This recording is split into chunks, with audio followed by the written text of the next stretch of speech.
Unaangalia Sadiki TV.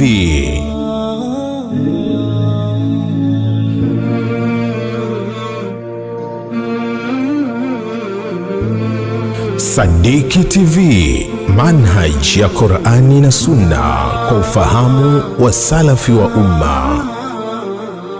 Bismillahirrahmanirrahim.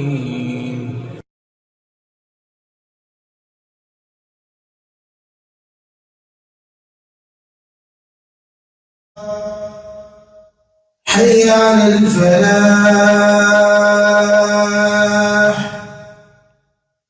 حي على الفلاح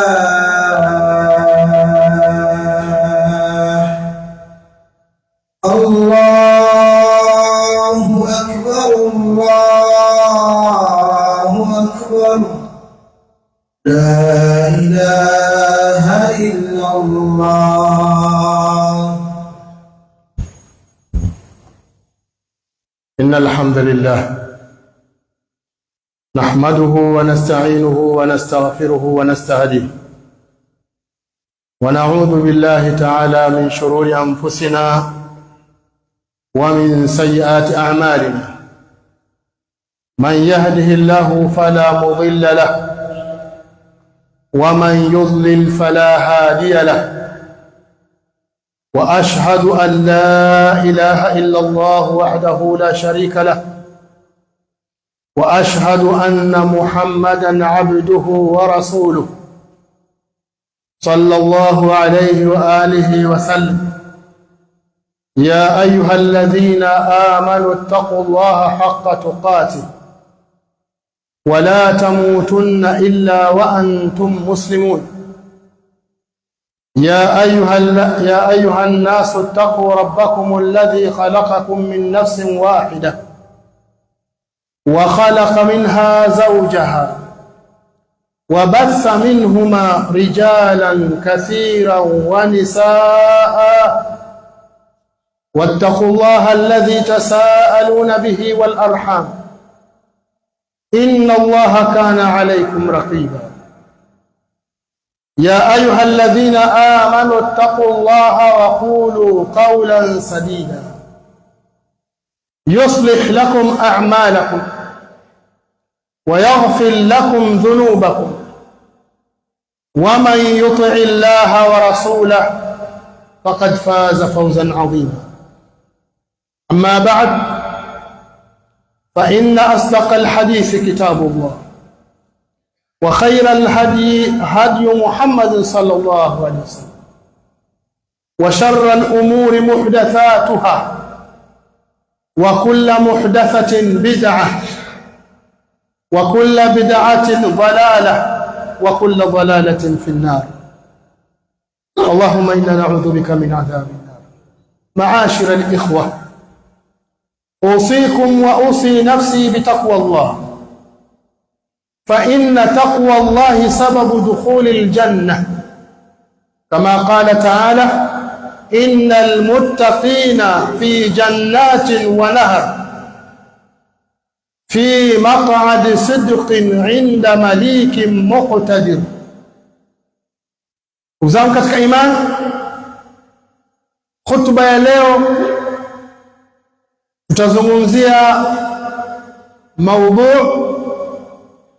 inayosema kaifa nuslihu qulubana, vipi tutazitengeneza nyoyo zetu. Kwa maana kwamba nyoyo zetu zinahitaji kulindwa, kusimamiwa na kuelekezwa. Pale zinapokuwa zimeingia kwenye makosa, tunatakiwa tuzitengeneze. Sasa tutazitengenezaje? Na kwa kuwa moyo ni kiungo muhimu sana katika mwili wa mwanadamu, ndicho kinachomwendesha mwanadamu, ni tofauti na kiungo chochote kilichoko katika mwili. Viko viungo vikiathirika, basi athari ya mwili inakuwa si kubwa sana kuliko moyo unapoathirika. kwa sababu ndio unaoendesha maisha. Ukisimama moyo ule, basi mwanadamu yule atakuwa maisha yake nayo yamekatika.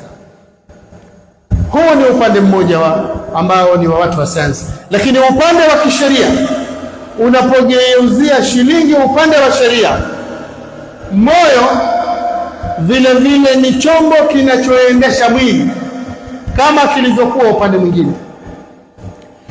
Viungo vyote vilivyoko nje ya moyo vinaendeshwa na moyo, na ndiyo tafsiri ya vile ambavyo vipo katika moyo. Sasa moyo huu ukiwa ni mwema, moyo huu ukiwa umetengenea, basi viungo vyote, vitendo vyake vitakuwa ni vya kutengenea. Na kama moyo ni muovu, basi vitendo vitaashiria kwamba moyo huu ni muovu. Ndio maana Bwana Mtume sallallahu alaihi wasallam akasema, wa inna fil jasadi mudghatan idha salaha aljasadu kullu wa idha fasada aljasadu kullu ala wa hiya alqalb. Hakika katika mwili wa mwanadamu kuna kipande kimoja cha nyama, kuna pande la nyama.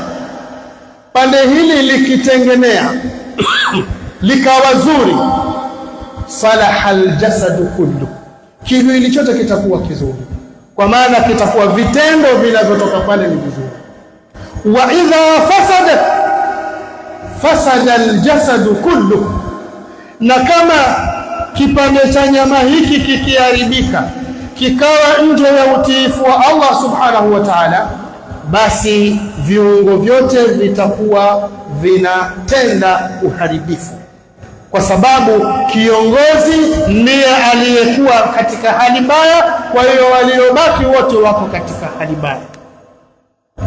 Kwa hivyo unahitaji huu moyo kutengenezwa ili amali zitengemae, ili yale yanayoonekana machoni mwa watu yawe mazuri duniani na akhera. Namna ya kuzitengeneza nyoyo zetu ili ziwe nyoyo bora, ili ziwe nyoyo njema, ili ziwe nyoyo zenye faraja duniani na akhera. Kwa sababu kule akhera Allah subhanahu wa ta'ala atakachokitazama sana ni moyo, na ndio hapa duniani pia anatazama moyo, maana ndio unaendesha. Kama vile alivyosema Bwana Mtume sallallahu alaihi wasallam, inna Allaha la yanzuru ila suwarikum wala ila ajsadikum walakin yanzuru fi qulubikum wa a'malikum.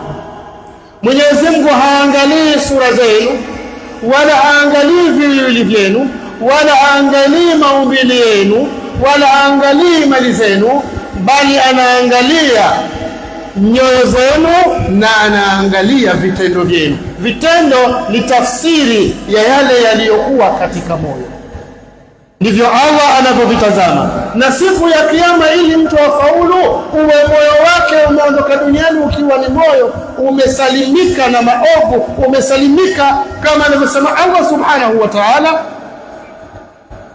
yawma la yanfa'u malun wala banun illa man ata Allah biqalbin salim, siku ambayo haitamfaa mtu kule siku ya Kiyama mali yake wala watoto wake wala familia zake wala marafiki zake, isipokuwa tu yatakayefaidika ni yule atakayemjia Mwenyezi Mungu subhanahu wa ta'ala kwa moyo uliosalimika na shirki, uliosalimika na maasi, uliosalimika na machafu, ukawa umepambika kwa wema. Huu ndio moyo atakaotazama Allah na hatimaye ataulipa kwa malipo mema na mazuri. Kwa hivyo unahitaji usimamiwe moyo. Katika njia ya kuusimamia, la kwanza ni dua, kwa sababu moyo hauko mkononi mwa mwanadamu mwenyewe. Moyo upo mkononi mwa Allah subhanahu wa ta'ala aliyeumba, na yeye ndiye anayeuendesha, na yeye ndiye anayeubadilisha anavyotaka. Sasa kwa kuwa hauko mikononi mwako, lakini kwa sababu madhara yanakurudia wewe, ni lazima umuombe yule ambaye uko mkononi mwake akusaidie. Kwa hiyo la kwanza ni ad-du'a. Ndio maana Bwana Mtume sallallahu alaihi wasallam katika mafunzo yake na yeye mwenyewe vitendo vyake alikuwa akimwomba sana Allah subhanahu wa ta'ala ili moyo wake uwe ni moyo mwema. Anasema, ya muqallibal qulub thabbit qalbi ala dinik, ewe unaezibadilisha nyoyo ukazisarifu vile utakavyo, uthubutishe moyo wangu juu ya dini yako, usiugeuze, uendeshe vile katika njia iliyo njema, kwa sababu yeye ndiye anayeumiliki. Na vivyo hivyo katika hadithi nyingine ya Bwana Mtume sallallahu alaihi wasallam katika maombi yake alikuwa akisema, wakati atufundisha sisi, Allahumma musarrifal qulub sarrif qulubana ala ta'ati, ewe mwenye kuziendesha nyoyo ambaye ziko mkononi mwako, moyo wangu uelekeze, nyoyo zetu zielekeze katika kufanya taa yako, katika kufanya mema, kwa sababu mema huyafanyi wewe kama wewe, ni Allah akuongoze, akusaidie moyo wako auongoze. Na ndio maana ukijiona umekuwa Muislamu, Allah akakutakia wema kwa sababu kakuongoa. Vile vile katika hadithi ya Bwana Mtume sallallahu alaihi wasallam alikuwa akimwomba Allah subhanahu wa ta'ala, anasema wahdi qalbi, hadithi ni ndefu, wahdi qalbi wasaddid lisani waslum sakhimata qalbi, na uongoze moyo wangu katika njia iliyo sawa. Wahdi qalbi, na uongoze moyo wangu katika njia iliyo sawa sawa, kwa sababu wewe ndio mwongozaji. Na uthibitishe ulimi wangu useme maneno mazuri yanayokuridhisha. Waslul sakhimata qalbi, na uondoshe uchafu, uzito ulioko ndani ya moyo wangu, iwe mimi niwe mwepesi katika kufanya majambo yangu. Haya yote ni mafunzo ya Bwana Mtume sallallahu alaihi wasallam, namna gani ya kumwomba Mwenyezi Mungu akusaidie katika kutengeneza moyo wako. Ndio maana nikasema kwamba kwa kuwa moyo uko mkononi mwa Allah, umuombe yeye ndiye anaweza kuongoza. Sasa ukijiona wewe tayari umekuwa Muislamu, umezaliwa katika sehemu ina mifupa ya Uislamu, maana yake Allah akakutakia wema. Au pengine hukuzaliwa Muislamu lakini ulikuwa upande mwingine, Allah akakupa taufiki ukaingia kwenye Uislamu, ujue akakutakia khairi, kwa sababu Allah subhanahu wa ta'ala anasema, faman yuridillahu an yahdiyahu yashrah sadrahu lilislam, yule ambaye Mwenyezi Mungu anataka amuongoe, basi ukifungua kifua chake, kifua kwa maana ya moyo, hufungua moyo wake kukubali Uislamu, akawa anaelekea katika njia, sio mwanadamu mwenyewe anayetaka. Wa man yurid an yudhillahu, na yule ambaye Mwenyezi Mungu anamtaka apotee, amtakie sadrahu dayiqan haraja, mbinguni kusiko na hewa isiyofanana na yeye, kwa sababu Allah kamwekea kiwango fulani kutoka hapa mpaka angani, kiasi hiki unaweza kwenda bila kutumia hewa nyingine, na ardhini hivyo hivyo. Ukizidi hapo utafute vyombo vya kukusaidia kupata hewa kusiko na hewa. Sasa huyo mtu ni sawa na mtu ambaye anataka kupanda juu kusiko na hewa, bila ya kuwa na zana za kumsaidia hewa, bila ya kuwa na oxygen za kumsaidia. Huu ndio moyo wa yule ambaye Allah hataki kumuongoza, kama achilia mbali. Sasa wewe ndugu yangu Muislamu, Allah kisha kuongoza, kakutakia wema, kakupa mapenzi, bora ni wewe kumalizia. Kwa hiyo muelekee Allah subhanahu wa ta'ala, yeye ndiye atakayeutengeneza moyo wako. Ndugu zangu katika imani, jambo la pili katika mambo ambayo tunaweza tukatengeneza nyoyo zetu ili nyoyo zetu ziwe nyoyo njema, ili nyoyo zetu ziishi maisha mema duniani na zikaishi maisha bora akhira. Jambo la pili ni dhikrullah, kumkumbuka Mwenyezi Mungu, kumtaja Mwenyezi Mungu kwa wingi. Moyo ambao haumtaji Mwenyezi Mungu kwa wingi, moyo huo utakuwa kasia, utakuwa mgumu, utakuwa mzito. Kila jambo linaloona la kheri linakuwa gumu kwako. Kwa nini? Kwa sababu humtaji Mwenyezi Mungu. Kwa sababu tendo la kumtaja Allah subhanahu wa ta'ala unalainisha moyo. Moyo unakuwa laini, moyo unakuwa mwepesi, moyo unakuwa na faraja, kama anavyosema Allah subhanahu wa ta'ala katika kitabu chake kitukufu, anasema alladhina amanu wa tatma'innu qulubuhum bi dhikrillah, ala bi dhikrillah tatma'innul qulub, wale ambao walioamini na nyoyo zao zikatulia kwa sababu ya kumkumbuka Mwenyezi Mungu. Ala, sikilizeni kwa makini, myatie akilini. Bidhikrillahi tatma'innul qulub, kwa kumkumbuka Mwenyezi Mungu nyoyo zinatulia. Ina maana nyoyo zinabaki katika njia yake sawa sawa aliyompangia Allah subhanahu wa ta'ala. Hii ni kwa kumtaja Allah subhanahu wa ta'ala.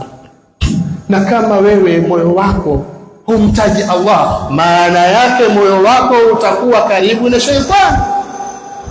Ndio maana unakuwa kasia, ndio maana unakuwa mgumu, ndio maana unakuwa una dhiki, ndio maana unaona una tabu katika kufanya mema. Kwa nini? Kwa sababu mbele yako aliyekamata usukani wa kuongoza wewe ni shaitani. Unapoacha ukumbusho wa Allah, utakachofuatia pale ni kumfuata shaitani, kama alivyosema Allah subhanahu wa ta'ala, وَمَنْ يَعْشُ عَنْ ذِكْرِ الرَّحْمَنِ نُقَيِّضْ لَهُ شَيْطَانًا فَهُوَ لَهُ قَرِينٌ وَإِنَّهُمْ لَيَصُدُّونَهُمْ عَنِ السَّبِيلِ وَيَحْسَبُونَ أَنَّهُمْ مُهْتَدُونَ. Na yoyote yule atakayejiweka mbali, atakayejitia upofu, atakayejizima data na ukumbusho wa Allah subhanahu wa ta'ala, tutamwekea shaitani awe ndio rafiki yake. Ina maana huyo mtu kama hamkumbuki Allah, hamtaji Allah kwa wingi, maana yake yeye atataja yale ya shaitani, kwa sababu ndiye mwenzake. Na yoyote yule ambaye anaongozana na shaitani, huyo amepata hasara. Wa man yakuni shaitanu lahu qarina fasaa qarina, yule ambaye rafiki yake ni shaitani, basi shaitani ni rafiki mbaya huyo. Kwa sababu gani? Wa innahum la yasuddunahum 'ani sabil wa yahsabuna annahum muhtadun, kwa sababu wao wanawazuilia na njia ya sawa. Wanakaa katika moyo, inakuwa njia ya sawa huwezi kuipata, kakuzuilia na anakupambia yale mabaya unayaona mazuri, na wewe unajiona kama vile umeongoka. Hiyo ni hatari ya kutomtaja Allah subhanahu wa ta'ala. Hiyo ni hatari ya kutokumkumbuka Allah subhanahu wa ta'ala. Hiyo ni hatari ya kutokumweka mbele Allah subhanahu wa ta'ala. Kama hukumweka Allah kuwa kiongozi wako mbele, ikawa mara kwa mara wamtaja, basi jua shaitani ndio yuko mbele anakuongoza, na hakuongozi kwenye jambo zuri, kwa sababu yeye yuko kazini. Katoa ahadi mbele ya Allah kwamba mimi wala udhillannahum wala umanniyannahum wala amurannahum fala yubattikunna adhana al-an'am wala amurannahum fala yughayyirunna khalqa Allah. Mimi nitafanya kazi ya kuwapoteza hawa ili nijiwe na kundi kubwa siku ya kiyama, alafu siku ile anakwenda kuwaruka. Ndugu zangu katika imani, tukithirishe sana kumkumbuka Mwenyezi Mungu subhanahu wa ta'ala, kama alivyotuhimiza akatuambia, ya ayyuhallazina amanu dhkurullaha dhikran kathira, enyi mlioamini mtajeni Mwenyezi Mungu kwa wingi katika hali zote. Kama sehemu nyingine, alladhina yadhkuruna Allaha qiyaman wa qu'udan wa ala junubihim, ambao wanaomtaja na kumkumbuka Mwenyezi Mungu katika hali ya kusimama, katika hali ya kukaa, katika hali ya kula ubavu, katika hali ya kutembea, yani wakati wowote ulimi wako unamtaja Allah subhanahu wa ta'ala, moyo huu unakuwa ni moyo wenye salama, kwa sababu saa zote unamkumbuka Allah subhanahu wa ta'ala. Ndugu zangu katika imani, jambo la tatu katika vitu vinavyotengeneza moyo ili nyoyo zetu zisiwe ngumu, ili nyoyo zetu zisiwe ngumu na kumkumbuka Allah, zisiwe ngumu na kufanya matendo mema, zisiwe ngumu na kufanya yale aliyoamrisha Allah, zisiwe ngumu kujiepusha na yale aliyokataza Allah. Jambo la tatu ni qiraatul Qur'an, kuisoma Qur'an. Qur'ani ni dawa ya kila jambo na ni dawa ya moyo. Ndio maana Allah subhanahu wa ta'ala anasema katika kitabu chake, ya ayuhan nas qad ja'atkum maw'izatun min rabbikum wa shifaa'un lima fi sudur. Ya ayuhan nas, enyi watu, qad ja'atkum maw'izatun min rabbikum, kwa hakika yamekujieni, yamekufikieni mauidha kutoka kwa Mola wenu. Qad ja'atkum mau'izatun min rabbikum wa shifaa'un lima fi sudur, na ponya, dawa, tengenezo ya lile lililomo katika kifua, yani yaliyomo katika nyoyo. Kwa hiyo kuisoma Qur'ani ni sehemu ya kuutengeneza moyo uwe moyo bora. Jiulize katika nafsi yako, leo hii mpaka sasa umeisoma Qur'an? Jana uliwahi kuisoma Qur'an? Juzi ulisoma Qur'an? Mwezi uliopita ulisoma Qur'an? Kama hujaisoma Qur'ani, kwa nini wewe usiingie miongoni mwa wale ambao Mtume sallallahu alaihi wasallam amemshtakia Mola wake akasema, waqala ar-rasulu ya rabbi inna qaumi ittakhadhu hadha al-Qur'ana mahjura. Na Mtume alikuwa anasema kumwambia Mola wake, hakika hawa watu wangu wameifanya Qur'ani kuwa ni kitu kilichohamwa, kitu ambacho wamejitenga nacho, hawana habari, hawakifanyii kazi yoyote. Kama hutaki kuisoma Qur'an ambao ndio mwongozo wako, ambao ndio mwenendo wako, watakuwa kasome nini? Kipi ambacho unaona unaweza ukakisoma ukaacha Qur'an? Faida ngapi unazozikosa wewe katika kuisoma Qur'an? Mtume sallallahu alaihi wasallam anasema katika kuizungumzia Qur'an, Mtume sallallahu alaihi wasallam anasema, man qaraa harfan min kitabillah falahu hasanatun, atakayesoma herufi moja katika Qur'an basi watapata jema. Wal hasanatu bi'ashri amthaliha, na kila jema linalipwa 10 mfano wake, yani maksi za Allah ambazo anamlipa mwanadamu zinaanzia 10 kwenda mbele,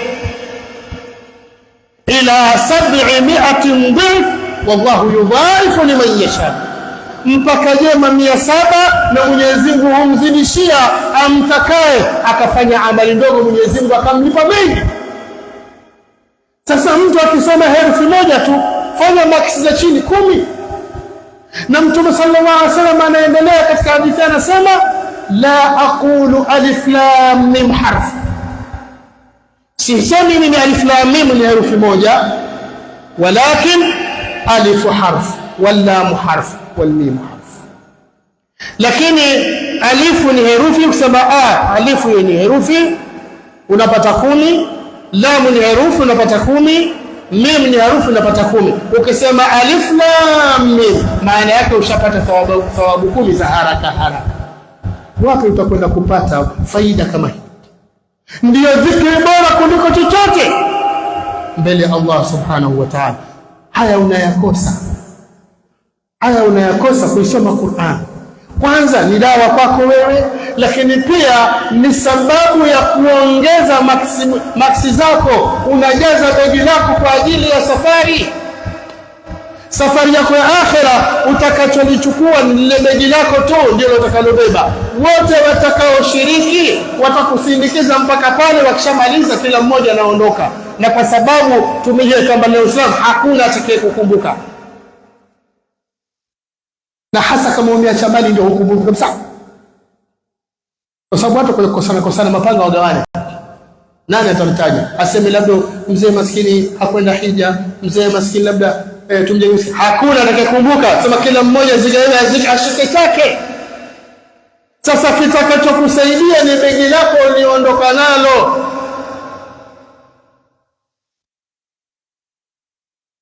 Begi lako umelijaza nini?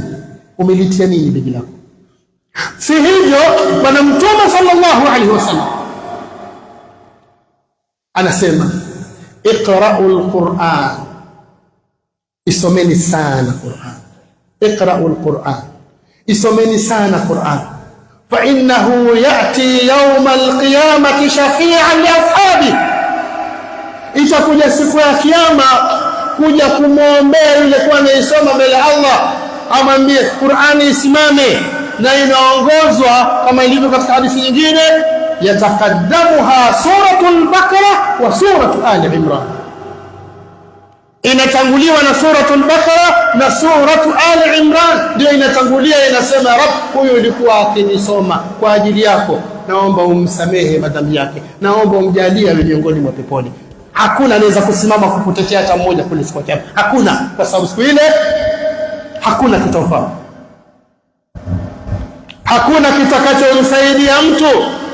Likulli imri'in minhum yawma idhin sha'nu yughni, kila mtu siku ya jambo lake yeye kama yeye linamtosha, hahitaji kumsaidia mtu, si mzazi wake, si mwanawe, kama alivyosema Allah subhanahu wa ta'ala, ya ayuhan nasu ittaqu rabbakum wakhshaw yawman la yajzi walidun an waladi wala mawludun huwa jazin an walidihi shay'a inna wa'da Allahi haqqun fala taghurrakum alhayatu dunya wala yaghurrannakum billahi algharur.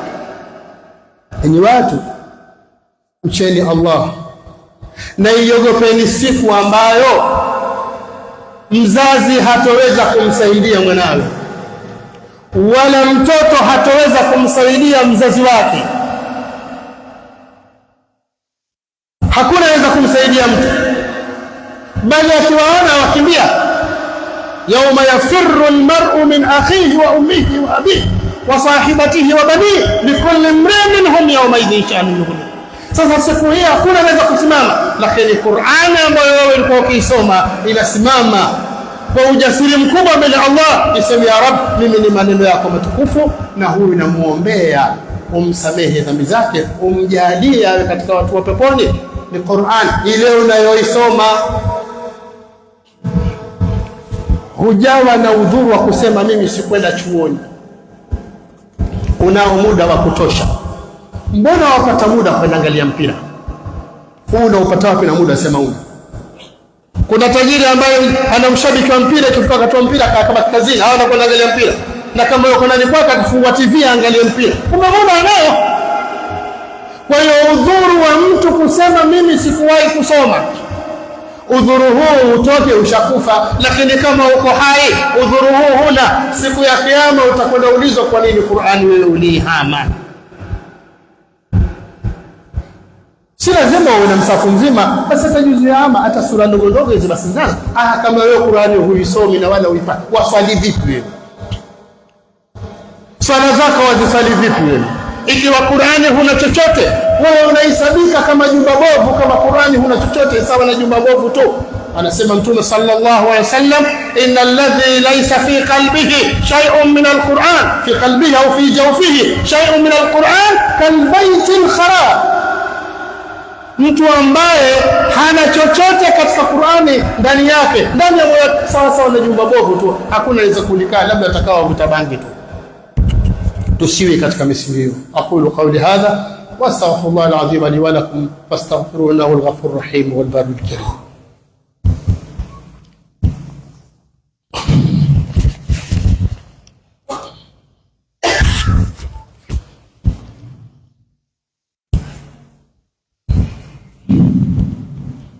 الحمد لله رب العالمين والعاقبة للمتقين ولا عدوان إلا على الظالمين، وأشهد أن لا إله إلا الله وحده لا شريك له، وأشهد أن محمدا عبده ورسوله صلى الله عليه وآله وسلم، وبعد. Jambo la nne katika yale mambo yanayotengeneza moyo, ili uwe moyo bora, ili utengenee, ukusaidie katika maisha yako ya dunia na hatimaye akhira uwe wenye kufaulu, ni as-sadaqa, ni kutoa sana sadaka. Sadaka yako ndiyo inayokusafisha, inayokutengeneza, ikatoa uzito katika moyo wako, kama alivyosema Allah subhanahu wa ta'ala kumwambia mtume wake Muhammad sallallahu alaihi wasallam, khudh min amwalihim sadaqatan tutahhiruhum wa tuzakkihim biha, chukua katika mali zao sehemu sadaka ndogo.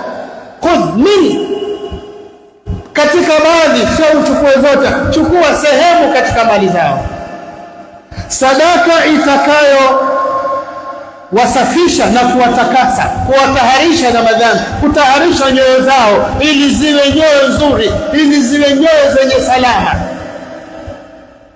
Khudh min amwalihim sadaqatan tutahhiruhum wa tuzakkihim biha, chukua katika mali zao sadaka itakayowataharisha na madhambi na machafu, na utakayo wewe wasafisha wawe ni watu waliotengenezwa. Kwa hiyo sadaka ni moja katika dawa za kutengeneza moyo. Ukiwa bakhili, ndio maana bakhili anakuwa na moyo mgumu mno. Kwa nini? Kwa sababu hatoi. Kule kutoa ina maana unaotengeneza moyo unakuwa laini. Kule kutoa kuna kusema, na sio kama ukitoa wapoteza, unaweka na ndio zako. Zile ulizozitoa ndio zako. Wewe unaona kama umezitoa zimetoka kwako, lakini zile ndio zako. Hizi zilizobaki kuna mawili, kuwa zako au zisiwe zako, na kutokuwa zako ni sana kuliko kuwa zako. Ndio maana Mtume sallallahu alaihi wasallam siku moja kakaa na masahaba akawaambia, nyinyi mnapenda sana mali za warithi wenu kuliko mali zenu. Wakashangaa, nani anapenda mali ya mrithi wake kuliko mali yake? Akawaambia, mali yako ni ile uliyoitoa katika njia ya Mwenyezi Mungu. Mali yako ni ile uliyonunua nguo ukaivaa ikachoka. Mali yako ni ile uliyolia chakula ukala umemaliza. Iliyobaki ni ya warithi, kwa sababu wewe ni wakati wowote safari inaweza kuondoka, kwa sababu safari ya akhira haina taarifa. Hakuna hata mtu mmoja mwenye taarifa kwamba ikifika tarehe fulani itakuwa mimi ndio safari yangu, na ikifika haina enzi ukapata sema uongezewe muda. Hakuna sala kuongezwa muda. Ikifika safari utaondoka, na safari ya hiari, kwa sababu ni safari ya lazima. Sasa kile unachokitoa ndio chako. Ikiwa unachokibakishwa nasema najitengenezea maisha, hizi ndizo zinazokuwa watengezea watu wengine maisha. Si vibaya ukawatengezea watu wako maisha, si mbaya. Innaka antadhara warathataka aghniya khairun min antadharahum alatan yatakaffafuna an-nas. Hakika wewe kuacha watu wanaokurithi kuwa ni matajiri, kuwa na nafasi nzuri za maisha ni bora kuliko kuwaacha wanyonge hoye hahe walideni mtuzikaraza yatakafafuna nas, wanaombaomba watu mabarabarani. Si jambo zuri, sawa umwachie, lakini na wewe umejiwekea nini? Wewe umejiwekea nini? Kwa hiyo katika mambo haya ambayo ni katika vitu ambavyo vinasaidia katika kutengeneza moyo ni kutoa sadaka. Sadaka ina maana pana zaidi, sio kutoa mali tu. Sadaka ina maana pana. Sadaka ni kutoa mali, sadaka ni kutoa nafsi yako wewe mwenyewe, ukajitolea. Kuna jambo linahitaji msaada, ukasema mimi sina kitu, lakini mimi nitasimama kulifanya hilo. Kama pengine kuna fani wanataka kujenga msitu, ukasema mimi sina pesa, lakini mimi ni mtoaji, nitawatolea ramani, au mimi nitasaidia hii. Almradi hiyo ni sehemu ya sadaka, ikiwa umeitidania. Na si hivyo, hata kumsaidia mtu katika jambo lake.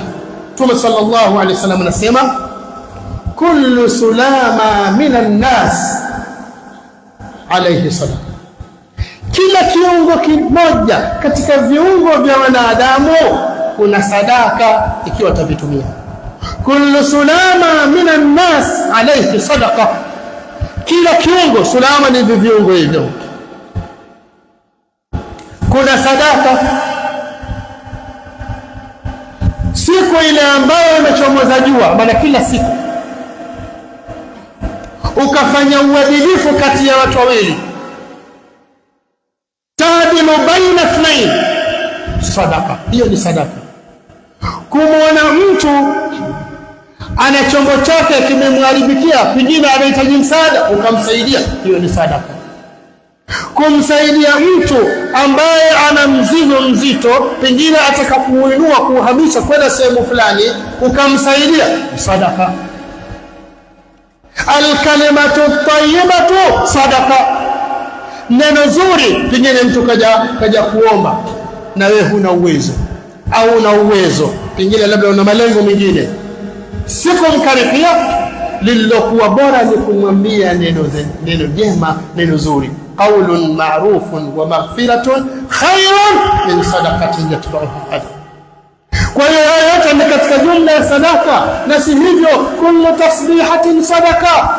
Tasbih ile kusema subhanallah, wacha kuwa ni dhikri, lakini pia ni sadaka. Allah anakuandikia kwamba wewe ni miongoni mwa watoa sadaka.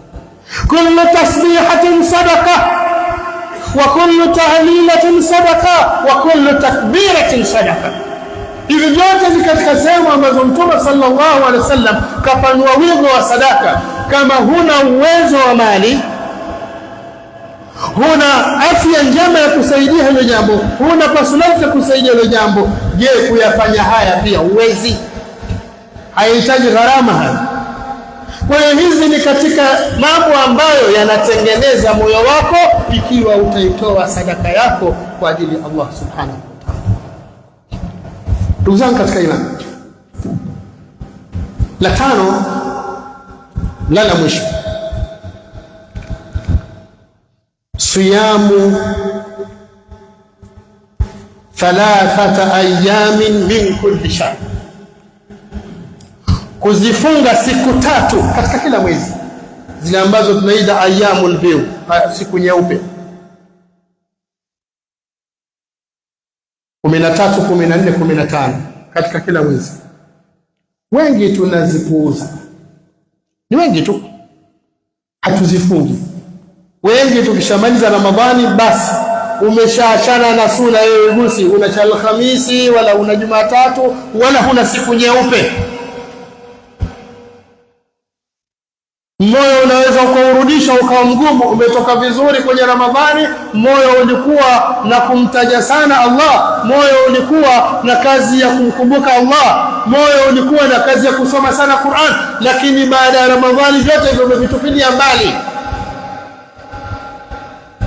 Bado hizi saumu unazozifunga, ikiwemo hizi siku 3 ambazo ni zipo katika kila mwezi, ni sababu ya kutengeneza moyo wako. Mtume sallallahu alaihi wasallam anasema, je, nikuambieni, ala adullukum,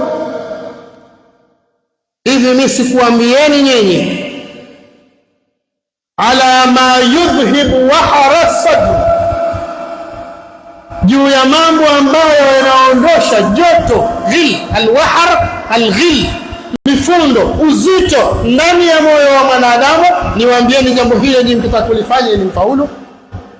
Ala adullukum, je, nikuambieni? Je, si nikuambieni? Yani sikilizeni, nikuambieni vizuri. Ndio maana tunasema ala, yani kuweni makini, msikilizeni.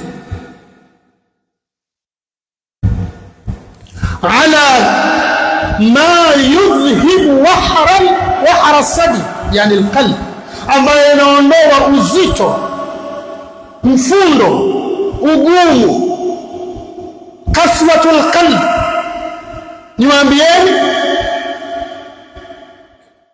saumu 3 ayamin min kulli shahr, ni kufunga siku 3 katika kila mwezi. Zile siku 3 zinakusaidia wewe kuutengeneza moyo wako.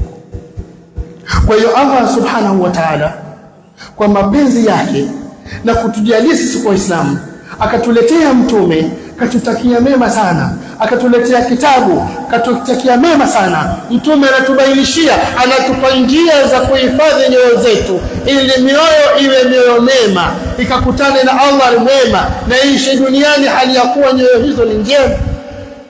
Katufundisha. Haya ni baadhi katika mengi ambayo Mtume sallallahu alaihi wasallama ameyafundisha na kutufundisha. Kwa hivyo wajibu wetu tuzitengeneze nyoyo zetu kwa kufanya haya aliyotuelekeza Mtume sallallahu alaihi wasallam, kwa faida yetu na kwa manufaa yetu, si kwa manufaa ya mtu. Unachokifanya wewe ni faida yako. Man amila salihan falinafsi wa man asaa fa'alayha. Yoyote anayefanya mema basi anayefanya nafsi yake, na akifanya mabaya ujue ubaya huo utamrudia mwenyewe. Allah tuwafikishe lima yuhibbu wa yarda. Allahumma salli ala Muhammadin wa ala ali Muhammad kama sallaita ala ali Ibrahim innaka Hamidum Majid. Wa barik ala Muhammadin wa ala ali Muhammad kama barakta ala ali Ibrahim innaka Hamidum Majid. Allahumma arina al-haqqa haqqan warzuqna ittiba'ahu wa arina al-batila batilan warzuqna ijtinabah. اللهم اجعلنا فيه من المقبولين ولا تجعلنا فيه من المردودين ولا من المغضوب عليهم ولا من الضالين. اللهم اهدنا الصراط المستقيم صراط الذين أنعمت عليهم غير المغضوب عليهم ولا الضالين. اللهم ربنا آتنا في الدنيا حسنة وفي الآخرة حسنة وقنا عذاب النار. أقم الصلاة.